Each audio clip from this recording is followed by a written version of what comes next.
Terima kasih Tuhan, kami boleh mengeluh-elukan nama-Mu. Kami boleh meninggikan nama-Mu. Waktu seperti ini yang kami rindu, kami nantikan. Hadirat-Mu mencengkeram setiap kami. Orang lain bisa berkata mereka bisa hidup tanpa hadirat. Tapi bagi kami tidak bisa hidup tanpa hadirat. It's really precious for us. Satu anugerah kami boleh menikmati-Mu Tuhan. Sekarang berbicaralah kepada kami. Kami rindu mendengar isi hati-Mu. Dalam nama Yesus. Setiap kita yang siap diberkati sama-sama katakan. Tepuk tangan dong buat Tuhan kita. Silakan duduk.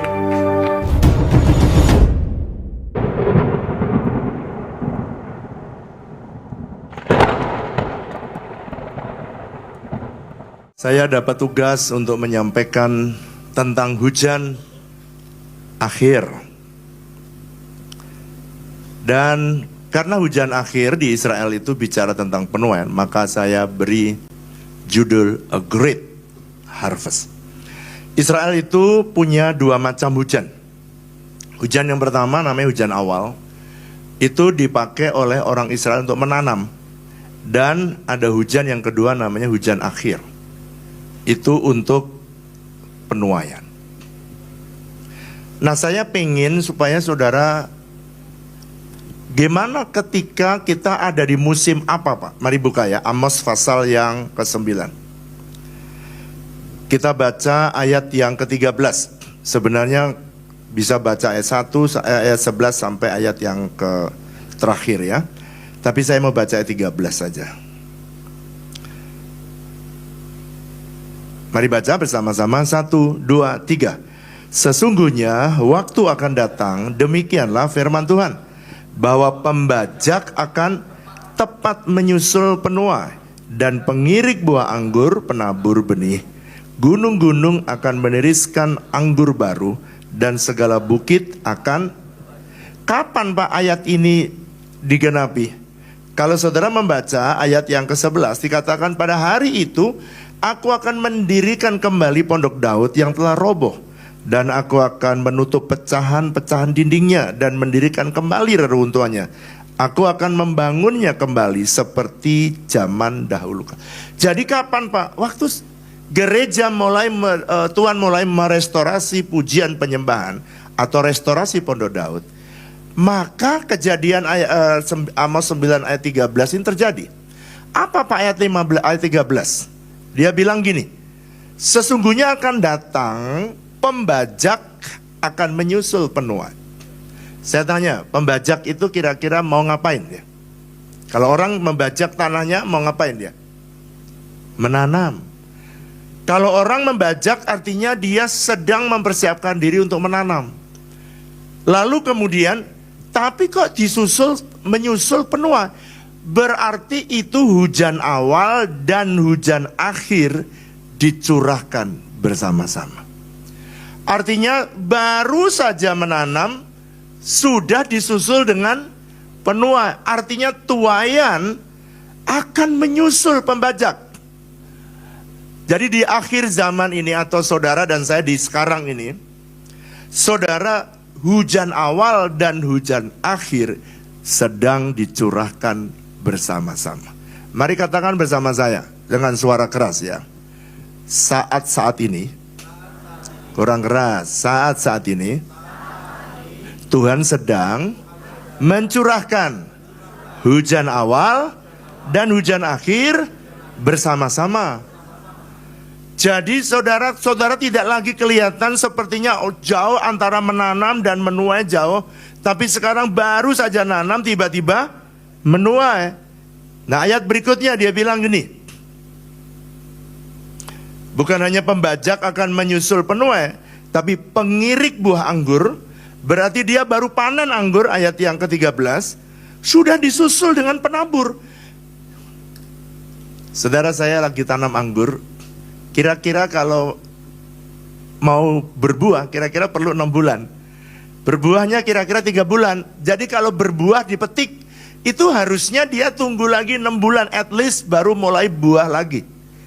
Kalau ini enggak, baru memetik buah anggur, sudah disusul penuainya, disusul lagi pembajaknya, penabur benih.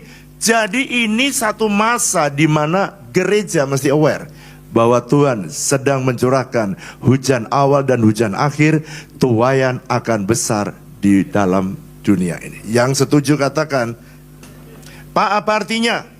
Artinya bahwa akan terjadi penuaian besar. Makanya saya sebut the great harvest. Ada 4 macam tuaian gembala kita sampaikan. Pertama, tuaian jiwa-jiwa. Kalau Tuhan berkata akan ada tuaian, berarti 4-4-nya ini ya. Tuaian jiwa-jiwa. 2, tuaian berkat Tuhan. 3, tuaian buah-buah Roh Kudus. Karakter kita akan, sekali Tuhan mencurahkan hujannya, berarti 3-3-nya turun. Jiwa-jiwa akan bertambah, tuaian berkat bertambah, tuaian karakter gerejanya juga bertumbuh dengan luar biasa. Tapi jangan lupa, hukuman Tuhan juga bertambah, tuaian murka Tuhan. Sekarang, saudara, di tahun ini disebut tahun penuaian, akan real jadi nyata kalau saudara semua bukan cuman membaca slogan itu. Tahun 2025 akan jadi tahun penuaian, akan jadi slogan kalau tidak seluruh saudara terlibat di dalamnya. Sekarang saya pengen, Pak, bagaimana caranya supaya saya bukan cuman mendengar, tapi saya mengalami. Jadi bukan cuman temanya, bukan cuman ini tema tahun ini yang gembala kita bilang, tapi Tuhan mau supaya semua saudara bukan cuman mendengar, tapi saudara harus mengalami. Katakan bersama saya, 1, 2, 3. Siapa yang pengen mengalami tuaian berkat, tuaian jiwa-jiwa yang karakternya akan dipakai Tuhan? Oke, sekarang kita membaca Matius pasal 14. Pak, bagaimana caranya supaya saya bisa mengalami? Saya akan, gimana supaya terjadi pelipat gandaan atau great harvest atau penuaian besar. Matius pasal 14 ayat yang ke-14.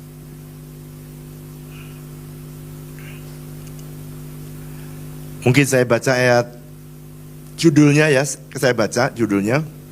Yesus memberi makan 5.000 orang.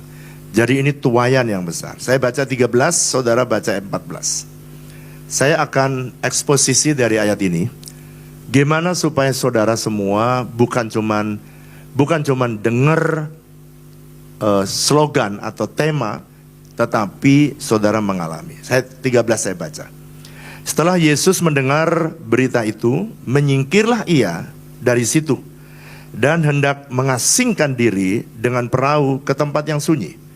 Tetapi orang banyak mendengar dan mengikuti dia dengan mengambil jalan darat dari kota-kota mereka. Ayat 14, saudara dengan keras, 1, 2, 3.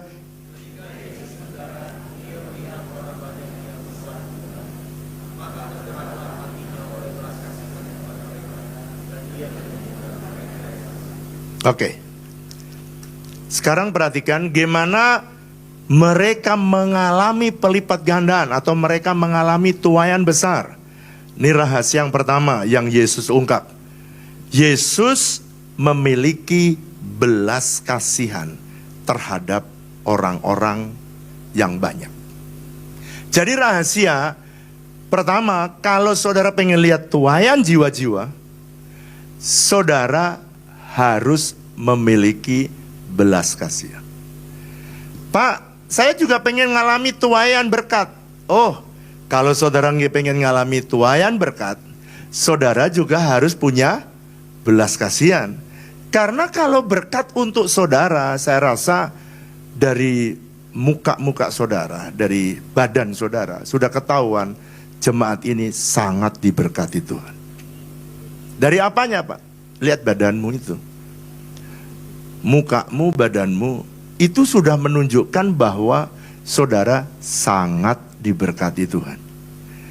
Nah, kalau diberkati lagi, Pak, diciak sendiri, wih, saudara akan mengembang ke kanan, mengembang ke kiri, mengembang ke depan, dan mengembang ke belakang. Makanya Yesus merencanakan memberkati saudara berlimpah-limpah. Tetapi yang saudara makan hanyalah secukupnya. Why? Supaya saudara punya belas kasihan kepada orang banyak. Kelebihannya jangan diberkati berlimpah-limpah, dimakannya juga berlimpah-limpah. Oh, itu nanti kolesterolnya juga berlimpah-limpah. Asam urat berlimpah-limpah. Saudara mau nggak diberkati tapi sehat? Caranya gimana, Pak? Punya belas kasihan kepada orang banyak. Jadi kalau dapat berkat banyak, saudara ingat yang dimakan hanyalah secukupnya. Kolesterol juga cukup. Asam urat cukup. Gula cukup. Jadi kalau dapat daging besar, ingat saudaranya yang lain yang belum pernah makan. Jadi bagi kolesterolnya kepada mereka. Haleluya. Kayaknya ada pewahyuan baru begitu. Asam uratnya dibagi juga kepada yang lain. Amin apa amin? Sebab kalau saudara makan semua berkat Tuhan, Tuhan bilang, oh membahayakan ini. Sebab kalau diberkati berlimpah-limpah dan dicia berlimpah-limpah, saudara akan tidak pernah punya belas kasihan kepada orang lain. Dan tahun penuaian hanya bisa terjadi pertobatan besar kalau semua jemaat punya belas kasihan kepada orang banyak. Dan oleh karena itu penuaian akan terjadi. Tepuk tangan yang meriah buat Allah kita. Katakan amin. Ada seorang hamba Tuhan namanya Hudson Taylor. Dia berkata, all our great plan will fail if we do not have the love for soul that Christ had.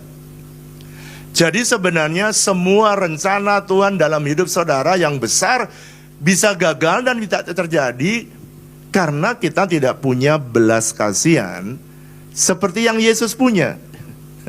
Saya baca ayat berikutnya ya, supaya saudara ngerti gimana Yesus mentransfer hatinya.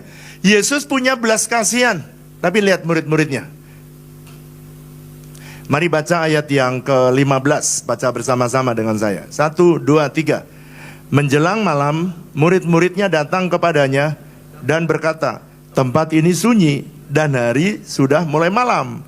Suruhlah orang banyak itu pergi supaya mereka dapat membeli makan di desa-desa. Saya tanya, murid-muridnya punya belas kasihan atau tidak? Jawab yang keras. Enggak punya. Malah dia jadi penasehat yang ajaib bagi Yesus. Tuhan Yesus, ini Tuhan Yesus, mereka udah dengerin khotbah Tuhan Yesus dari pagi sampai sore. Dan sebentar lagi hari gelap. Boleh nggak Tuhan kasih makan? Suruh mereka pulang supaya cari makan. Supaya dia bisa terhindar dari persoalan. Saya tanya, itu 5.000 laki-laki, istrinya 1, 10.000, anaknya 2, KB 20.000. Saya tanya, tanpa panitia kira-kira 20.000 menurut saudara. Saya tanya ya, memberi makan dadakan tanpa ada panitia. Dan Yesus berkata, kamu harus memberi makan. Saya tanya saudara, kira-kira itu mujizat atau masalah? Coba, kalau judulnya sih mujizat, Pak. Pertanyaan saya, tanpa panitia, 20.000 mendadak, Yesus diusulkan supaya pulang, dia nggak mau.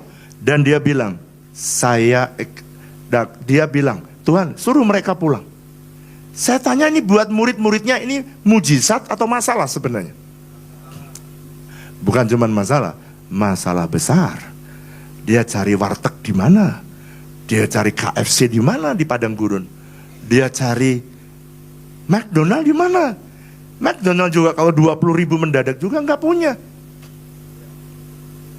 Jadi nomor 1, kalau saudara pengen mengalami tuaian atau mengalami tuaian besar, segala tuaian, saudara harus punya apa saudara? Belas kasihan. Sekarang yang kedua, mari baca ayat 16 dengan suara keras. 1, 2, 3. Tetapi Yesus berkata kepada mereka, tidak perlu mereka pergi, kamu harus memberi mereka makan. Jadi yang rahasia kedua, kita harus terlibat secara aktif di dalam proses pelipat gandaan. Saudara tidak bisa jadi penonton, lalu kemudian pelipat gandaan terjadi. Semua, katakan bersama saya, kurang keras, semua harus terlibat. Saya tanya kepada saudara, kira-kira kalau Tuhan tanpa murid-muridnya, kira-kira Tuhan bisa nggak kasih makan 20.000 orang? Bisa. Bisa nggak Tuhan kasih makan? Itu kan mereka punya, Tuhan bisa kasih makan nggak dengan 5 roti dan 2 ikan? Itu 2 ikan. Sekarang kalau 4 roti 2 ikan, bisa apa tidak? Bisa. 1 roti 1 ikan? Bisa. Dulu tanpa murid-murid, Tuhan juga pernah memberi makan di padang gurun selama 40 tahun. Dan tidak pernah kekurangan, mana datang, puyuh datang. Wow, bikin hamburger di padang gurun bisa. Tetapi kali ini kenapa Yesus meminta kamu harus memberi makan? Sebab Tuhan ingin saudara dan saya terlibat. Katakan bersama saya, di tahun penuaian ini Tuhan ingin semua, kurang keras, kurang kencang, harus terlibat. Saya putarkan satu video. Saya seorang pemain musik kita, namanya Robin. Dia pemain musik, tapi karena dia dengar khotbah saya seperti ini, kamu harus terlibat, kamu harus terlibat. Dia mikir, kamu harus mikirin, jadi berkat bagi kota ini. Dia mulai mikirin, pulang dari main musik, dia dapat ide dari Tuhan. Dan dia mulai, dan waktu dia cerita, saya kaget bagaimana dia memenangkan jiwa dengan cara yang unik. Kita lihat video yang media sudah siap? Oke, thank you.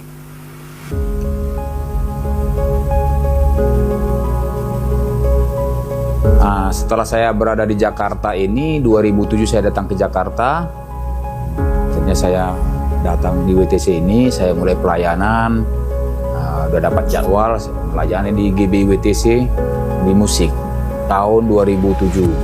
Jadi waktu sama Pak Wiryo, saya waktu sampaikan visi tentang 7 pilar, dan Pak Wiryo bilang harus banyak menolong, memberkati influence, memberkati gereja kita untuk berdampak, dan saya tangkap. Nggak lama kemudian saya ketemulah dengan Es Potong. Jadi pada saat saya ketemu dengan Es Potong ini, Tuhan bilang, kamu kerjakan. Iya, jadi pada saat itu ya saya ada suara itu berbicara, kamu kerjakan. Jadi seperti ada suara, ya udah saya kerjakan.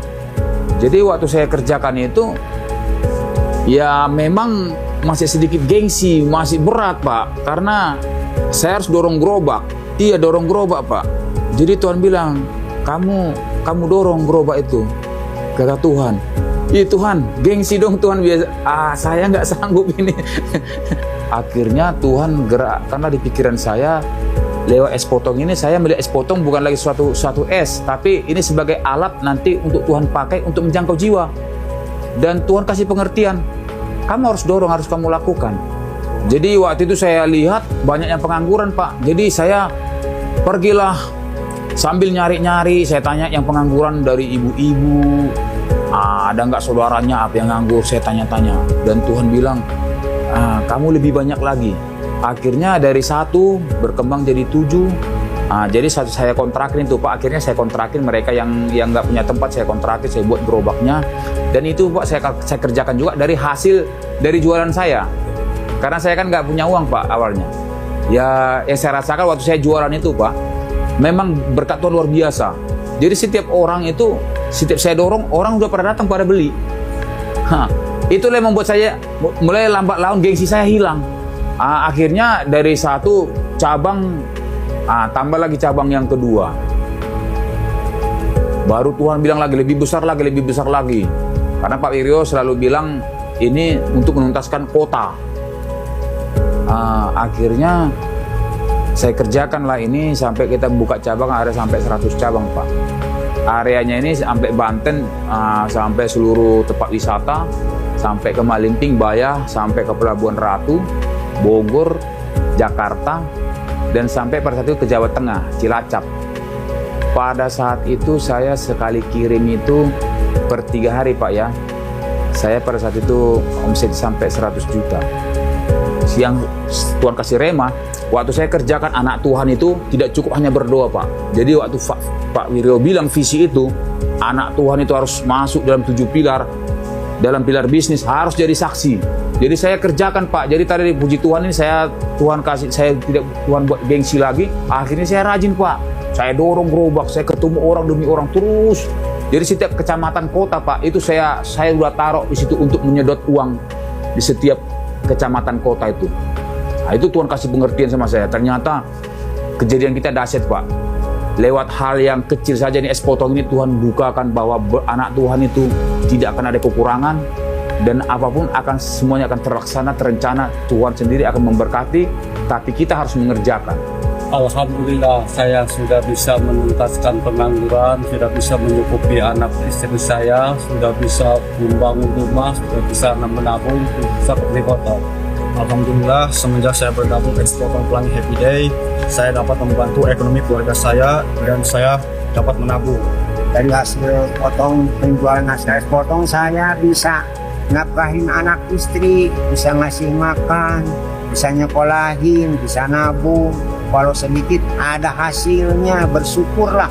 Haleluya, ada peningkatan, lebih ada kemajuan dari yang pekerjaan sebelumnya. Saya bisa menabung, bisa membantu orang tua, bisa menyekolahkan adik-adik saya di kampung. Saya bisa membayar sekolah anak-anak saya, bisa punya tabungan. Untuk teman-teman dan rekan-rekan yang masih belum punya pekerjaan, ayo kita gabung dengan Es Potong Happy Day. Tidak ada salahnya mencoba, pasti berhasil. Semangat!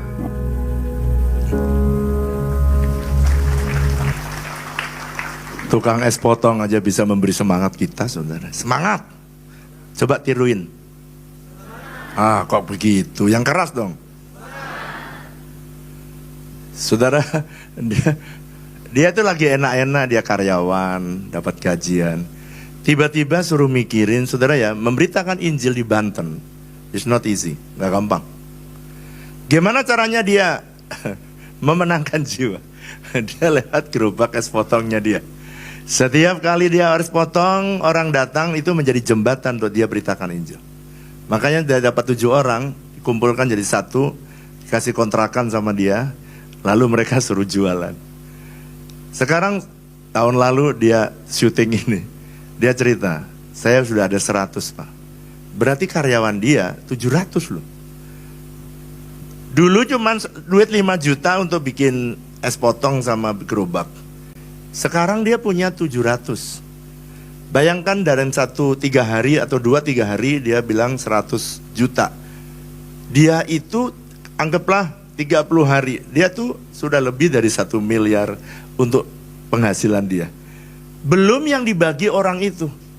Kemarin dia nolongin orang-orang di kelompok sel atau di kul yang mereka tidak mampu. Gimana caranya mereka dilatih untuk tidak malu jualan untuk memenangkan jiwa. Saudara tahu mereka bawa mobil. Sekarang dulu dengan uang 5 juta, dia cuma pengen nolongin orang-orang susah. Dia sekarang sudah punya pabrik sendiri, pabrik es. Dia sudah punya pabrik untuk bikin dorongan-dorongan karena banyak yang pesan. Dan karena dia setiap briefing, dia masukin nilai-nilai yang benar. Dan saudara tahu nggak? Banyak dari mereka, karena dia bilang waktu aku susah, kamu yang tolong, kamu diberkati, aku juga pengen hidupku diberkati, aku pengen Yesus yang memberkati kamu juga ada dalam hidup aku. Itulah caranya saudara kalau saudara mau terlibat. Kalau saudara mau terlibat, banyak karya Tuhan lewat hidup saudara, yang saudara bisa cara memenangkan jiwa. Saudara, kemarin saya dapat laporan dari salah satu kul, mereka menjalankan es potong ini, baru dia datang, dan dia mulai mencoba menolong orang-orang yang gak punya kerjaan. Gara-gara orang yang punya persoalan ini, dia tadinya memble hidupnya, lalu sekarang dia punya penghasilan dan sekarang kece-kece. Saudara tahu kemarin bulan Juli kalau gak salah ya, Juli, ada 20 orang dari Kedar Ketua kulnya datang kepada saya, Pak, boleh nggak ini ada 20 orang Kedar pengen datang ke gereja. Saya tanya, emang kenapa? Saya tanya, kenapa kamu mau ke gereja? Kamu juga sama-sama lihat, sama-sama susah kayak kita, tapi kok kamu kok happy gitu loh, ke gereja nyanyi-nyanyi. Aku boleh nggak pergi ke gereja, pengen happy kayak kamu, daripada stres di rumah. Lalu saya bilang, asal jangan pakai atribut. Tutup-tutupnya semua harus dibuka. Nggak boleh pakai tutup-tutup. Terbuka. Terus dia bilang, jalan. Saudara, kemarin 20 orang ini menerima Yesus Kristus sebagai Tuhan dan Juru Selamat. Es potong bisa jadi alat penginjilan. Ada yang saya kasih mereka toolsnya adalah sabun, rinso, ada pembersih lantai, pencuci mobil dan sebagainya. Dia cuma jualan. Sekarang saudara, gara-gara itu, sekarang di Banten kita sudah duduki 8 kota, kan kabupaten di Provinsi Banten. Sudah kita masuki, semua ada gereja kita, dan jiwa-jiwa yang dimenangkan dimasukin di gereja itu, dan nama Yesus dimuliakan karena Tuhan ada di tengah-tengah kita. Selama saudara dan saya mau terlibat, Tuhan bisa bekerja. Dia punya banyak cara. Reinhard Bonnke dia berkata, God is not looking for the perfect vessel. Dia tidak nyari orang yang ahli, yang sempurna. Dia bilang, but He is looking for the willing one, orang yang mau. If you are available, God will use you to do a great thing. Kalau saudara mau, saudara bersedia. Orang kayak Ruben aja yang punya duit cuma 5 juta, dia bisa sekarang punya 2 pabrik besar untuk esnya, dan punya 1 pabrik lagi untuk bikin gerobak. Gerobak itu dia punya karyawan untuk bikin gerobak setiap hari. Kenapa? Ekspansi. Dan banyak orang makin ditolong karena dia nggak perlu gaji. Enak juga dia ini, nggak perlu gaji. Orang jadi karyawan, karyawannya ngasih duit ke dia. Dia cuma produksi esnya saja. Saya tanya, kalau nggak laku gimana? Nggak laku ya pasang freezer lagi, Pak. Nggak ada masalah. Karena kalau dimasukin freezer, dia bisa tahan sampai Tuhan Yesus datang yang kali kedua, Pak. Nggak ada masalah. Saudara, kalau saudara mau, Tuhan punya cara, punya banyak cara. Sekarang yang ketiga, mari baca ayat 17. Matius pasal 14 ayat 17. Pelan-pelan kita baca. 1, 2, 3. Jawab mereka, yang ada pada kami di sini hanya 5 roti dan 2 ikan. Tuhan tidak pernah kesulitan bekerja lewat hidup saudara dengan banyak duit dan sedikit duit. Yesus berkata, saya punya 5 roti dan 2 ikan, gak apa-apa. Jadi kalau gitu apa artinya, Pak? Yang ketiga, rahasia ketiga, supaya saudara bukan cuma dengar, tapi saudara mengalami. Mujizat pelipat gandaan dimulai dari apa yang ada padamu. Tuhan gak menuntut kamu mesti sekolah Alkitab dulu. Tuhan gak pernah menuntut kita ini harus lulus STH, MTH, DTH, STH, sekolah tanpa hasil. Bapak nggak sekolah, ya sekolah sih. Cuman Tuhan nggak pernah tuntut itu. Tuhan tidak pernah minta itu. Tapi apa yang ada padamu. Saudara punya mulut, saudara punya talenta, saudara punya kepandaian, Tuhan bisa pakai apa saja. Tuhan tidak pernah menuntut apa yang tidak ada dalam hidup saudara. Tetapi kalau ada di tangan saudara, saudara bisa pakai. Mujizat selalu dimulai dari apa yang ada padamu. Ada seorang janda, kalau saudara membaca 2 Raja-Raja pasal 4, ada seorang janda, ditanya dia punya persoalan besar karena dia punya utang dan gak mampu bayar. Waktu dia gak mampu bayar, penagih utang datang. Kira-kira kalau sekarang debt collector lah ya datang. Dia mau mengambil anaknya. Saudara tahu tiba-tiba Elisa datang. Dia hampir diserahkan anaknya. Lalu Elisa tanya, apa yang ada padamu? Ditanya. Aku tidak punya apa-apa. Untung dia bukan titik, koma. Aku tidak ada apa-apa kecuali, nah untung masih ada koma. Makanya saudara jangan putus asa. Saudara itu belajar, kasih ruang lah buat Tuhan. supaya dia bisa bekerja dalam hidup saudara. Kalau saudara kasih koma aja, masih ada embel-embel sedikit buat Tuhan bekerja. Sebab Tuhan bisa bekerja dari apa yang ada dalam hidup saudara. Jadi pertanyaannya, Pak, gimana janda itu? Untung jandanya koma, dia nggak titik. Karena dia koma, kecuali minyak di dalam buli-buli itu. Pasti sedikit kan, dia nggak ngira. Saudara jangan pernah remehkan ya. Talenta yang ada dalam hidup saudara jangan saudara remehkan. Sebab Tuhan bisa pakai untuk memuliakan namanya, untuk membawa jiwa datang kepada Tuhan. Apa saja. Ini statement saya. Tuhan bisa membuat mujizat dengan yang banyak atau dengan yang sedikit. Saudara tadi lihat siapa tadi namanya? Robin. Si Robin cuma punya uang 5 juta. Tapi Tuhan bisa memakai dia dengan cara yang luar biasa. Sekarang yang keempat, mari baca Matius pasal 14 dengan cepat. Matius pasal 14 ayat 18. Mari baca dengan suara keras. 1, 2, 3. Yesus berkata, bawalah kemari kepadaku. Saudara, 5 roti dan 2 ikan di tangan anak-anak, dia akan tetap di tangan anak-anak. Tapi ketika diserahkan kepada Yesus, bawa itu kemari. Talenta dalam hidup saudara tetap akan jadi talenta untuk dirimu sendiri. Kecuali saudara bawa kepada Tuhan. Jadi kalau gitu rahasia keempat apa Pak? Supaya saya bisa lihat the great harvest. Yang keempat adalah saudara belajar serahkan kepada Yesus apa yang kamu miliki. Apa saja. Saudara, selama saudara tidak di tangan Yesus, tidak jadi apa-apa di tangan saudara itu. Saya baru saja pulang dari Mesir tahun ini. Saya ke Israel dari Mesir. Saya lihat di Mesir itu ada mumi yang umurnya 3.000 tahun, ada yang 4.000 tahun. Lalu kemudian ada benih di situ. Saya tanya, ini benih apa? Ini benih dari bunga yang pada waktu si raja itu mati. Saudara tahu? Lalu saya tanya, kenapa kok benih ini taruh di sini? Ini benih menyertai bapaknya ini. Jadi bapak ini, raja ini, Firaun ini, umurnya berapa dia sudah meninggal, ya umurnya sama. Jadi 3.000 benih ini. Pernah nggak ini saya tanya ditanam? Pernah. Waktu ditanam 3.000 tahun ditaruh di mumi, tetap tempat di piramid, tetap biji. Tapi ketika ditaruh di tanah, dia bisa bertumbuh menjadi bunga yang bagus. Saudara dengarkan ini. Tiba-tiba Tuhan tuh bicara kepada saya. Benih yang ada dalam hidup kamu, talenta, karunia, gift yang ada dalam hidup saudara, selama di tangan saudara, dia nggak jadi apa-apa.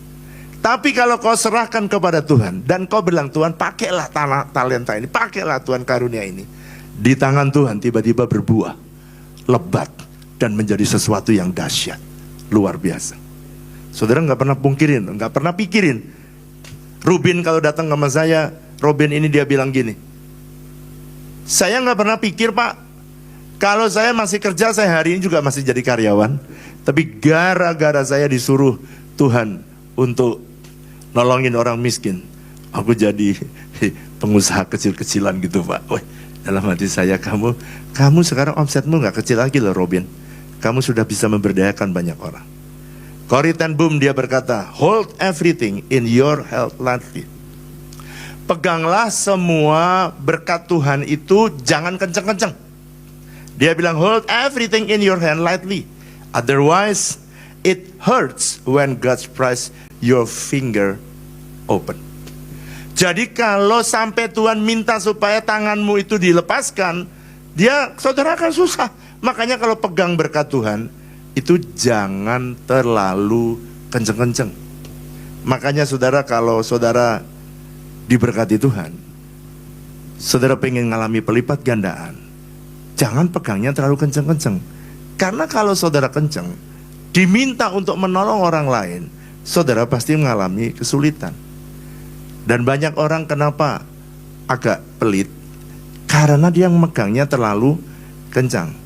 Alkitab tulis, berilah maka kamu akan diberi, pelitlah maka kamu akan Lanjutkan dong, kok diam aja? Coba berkata, berilah maka kamu akan diberi, pelitlah maka kamu akan.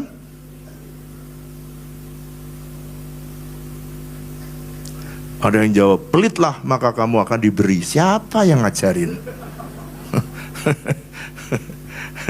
Benih itu harus ditabur, jangan disimpan. Kalau benih disimpan, saudara nggak bisa serahkan kepada Tuhan dan saudara tidak akan lihat mujizat. Jadi harus ditabur. Saya mau putarkan satu video lagi. Saudara, di tengah pandemi, semua orang, semua gereja lah termasuk saya, kita meeting di antara pendeta. Kita meeting supaya bagaimana supaya bisa bertahan hidup. Dengan cara kita squeezing budget. Semua pendeta setuju supaya bisa hidup gerejanya, ya kita squeeze budget. Sebab tidak ada kebaktian dan semua jemaat dalam keadaan susah. Tapi di tengah-tengah pandemi itu Tuhan bicara kepada saya. Tolong tuh orang-orang miskin, tolong orang-orang susah. Dan kamu bangun ministry yang saya beri nama House of Bread. Saudara, siapa yang mulai? Orang-orang yang gak punya kerjaan, pergilah ke tanah gereja dan mulai pertanian organik. Siapa ya Pak yang kerja? Orang-orang yang pokoknya dari zaman itu ya, tiba-tiba yang biasa nggak PHK, tiba-tiba mendadak. Banyak orang yang mendadak nggak punya kerjaan dan mereka kerja di situ. Saudara tahu,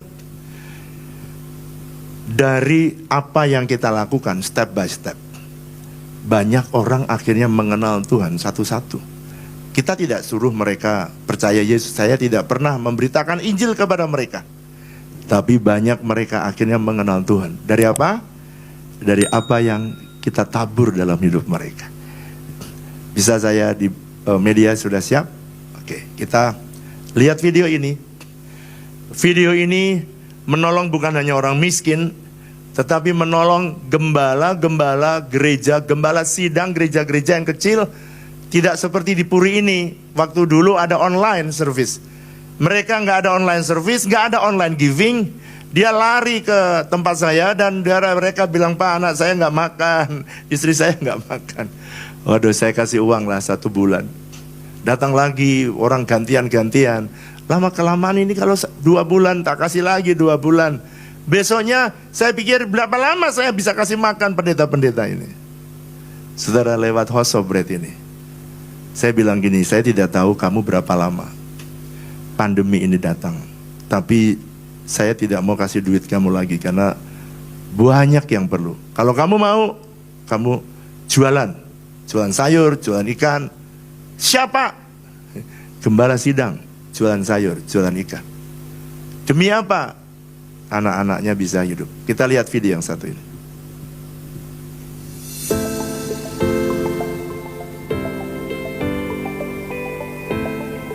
Bermula dari sebuah visi yang Tuhan berikan melalui senior pastor di Bethlehem pada tahun 2015, House of Bread Integrated Farming lahir untuk menjadi sarana gereja WTC untuk memberi makan orang miskin dan memberi makan kota dengan makanan sehat.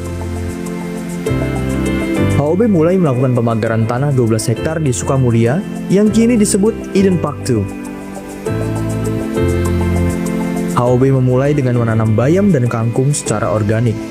Tanpa disangka, hasil bayam dan kangkung HOB mendapatkan animo yang sangat besar. Karena permintaan yang meningkat dari jemaat, maka HOB Integrated Farming pun mulai mengembangkan pertanian hidroponik melalui pembangunan 6 greenhouse dengan masing-masing greenhouse berkapasitas 6.000 lubang tanam. Lalu, pandemi datang. Banyak orang menyadari pentingnya hidup sehat di masa-masa COVID-19 merebak. Sehingga permintaan pasar akan sayur organik dan hidroponik pun meningkat. Maka, HOB memperbesar kapasitas dengan membangun 3 greenhouse raksasa secara bertahap yang berkapasitas masing-masing 30.000 lubang tanam. Hingga kini, total HOB memiliki 120.000 lubang tanam. Greenhouse HOB menggunakan sistem automatisasi, sehingga pertumbuhan sayur bisa lebih maksimal dan dapat dikelola secara mandiri, dan membuat para pekerja bisa lebih efektif untuk menanam dan mendistribusikan sayur ke packaging. Saat ini, sudah ada 18 jenis sayur hidroponik yang diproduksi oleh HOB Integrated Farming yang diterapkan sesuai sistem budidaya dan standar yang baik. Setiap sayuran hidroponik yang dihasilkan oleh HOB Integrated Farming memiliki sertifikat bebas pestisida. Tak hanya serat, HOB juga rindu menyediakan sumber protein bagi kota. Maka dimulailah budidaya ikan nila. Seluruh proses sampai dengan pengolahan makanan ikan dilakukan dengan sistem yang teratur, teliti, bersih, dan tepat. Pakan yang digunakan adalah pakan organik, tanpa metil testosteron yang berbahaya bagi kesehatan. Menjadikan ikan nila HOB adalah sumber protein yang aman dan unggul. Bahkan, dapat dikonsumsi oleh ibu hamil, anak-anak, maupun orang tua. Proses pembudidayaan ikan nila dibagi menjadi 4P, yaitu pemijahan, pendidiran, pembesaran, dan panen. Pemijahan adalah proses mengawinkan induk ikan betina dan jantan. Pendidiran adalah pemeliharaan benih ikan sampai ukuran kurang lebih 5-7 cm untuk selanjutnya dipindahkan ke kolam pembesaran. Di kolam pembesaran, ikan nila dibesarkan secara organik sampai siap dipanen. Proses budidaya ikan nila dimulai dengan 20 kolam. Hingga kini HOB Integrated Farming telah mempunyai 271 kolam yang dapat menghasilkan 15 ton ikan nila setiap bulannya. Ikan nila produksi HOB memiliki beberapa variasi, yaitu ikan nila original, ikan nila bumbu kuning dengan berbagai varian bobot, ikan nila filet, dan ikan nila presto.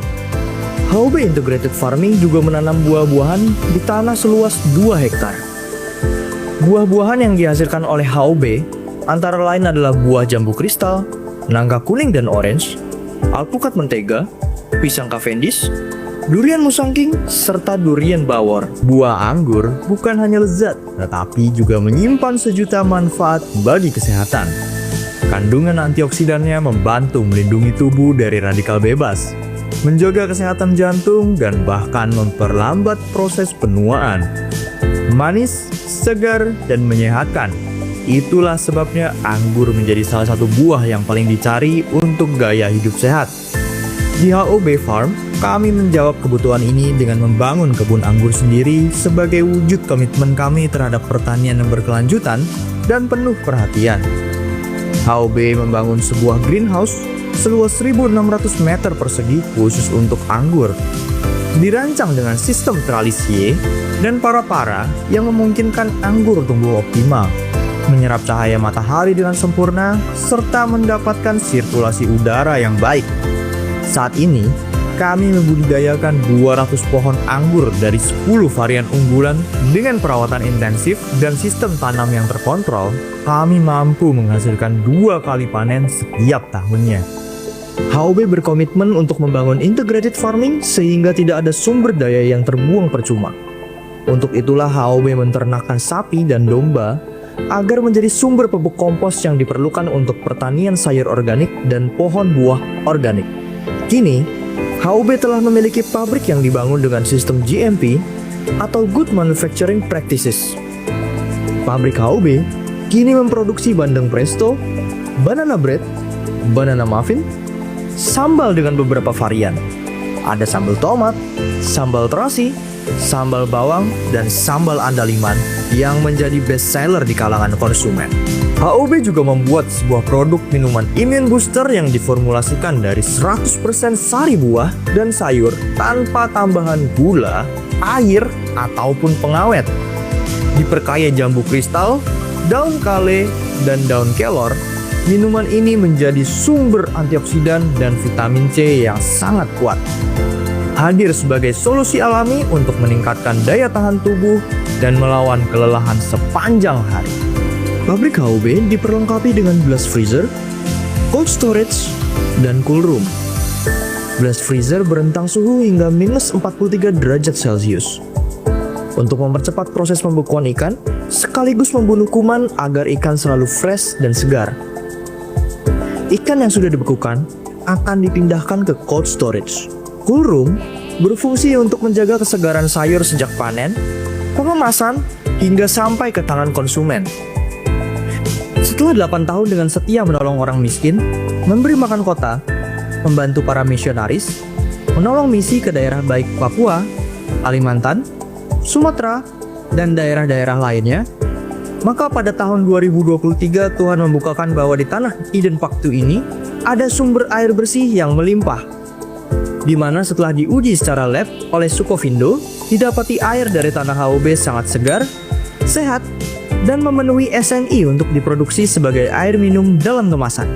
Oleh karena itu, dengan kerinduan agar jemaat dan masyarakat dapat hidup sehat setiap harinya, maka sejak akhir Desember 2023, HOB mulai membangun pabrik air minum dalam kemasan atau AMDK. Pabrik air minum dalam kemasan HOB dibangun dengan memperhatikan kebersihan dan sanitasi pabriknya.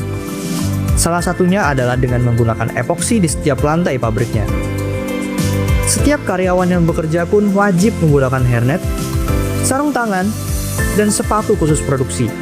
Sehingga setiap produk air minum yang dihasilkan HOB sangat higienis, segar, dan sehat.